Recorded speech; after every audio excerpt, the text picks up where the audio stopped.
आमची जी प्रमुख मागणी होती, मामा पगारांच्या बाबतीत जो प्रकार घडला डोंबिवलीत, त्या प्रकार जो घडला त्याच्यामध्ये प्रमुख आमची मागणी जे भाजपचे जिल्हाध्यक्ष आहेत आणि जे त्यांचे सहकारी आहेत यांच्यावर ॲट्रॉसिटी दाखल करा असा आम्ही अर्ज केला होता.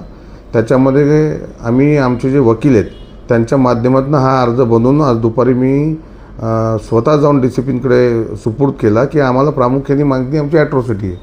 पण मला असं वाटतं की DCP जे आहेत ते किंवा पोलीस प्रशासन हे पूर्णपणे मुख्यमंत्री असतील किंवा म्हणजे ते गृहमंत्री पण आहेत, माननीय फडणवीस साहेबांच्या दबावाखाली आहेत आणि त्याच्यामुळे ते मला असं वाटतं ॲट्रॉसिटी त्यांनी आज दाखल केली नाही.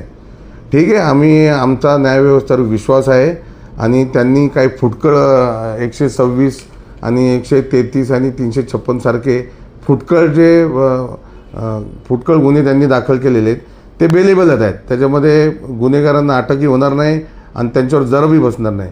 त्याच्यामुळे आमची जी लढाई आहे आता ती न्यायालयीन असणार आहे आणि 2 दिवसात पूर्णपणे ड्राफ्ट तयार करून न्यायालय सेशन कोर्ट असेल किंवा कोर्ट असेल या माध्यमातून 156/3 या कायद्याच्या खाली आम्ही कोर्टातून त्यांच्यावर ॲट्रॉसिटी दाखल करण्याची आम्ही मागणी करणार आहोत.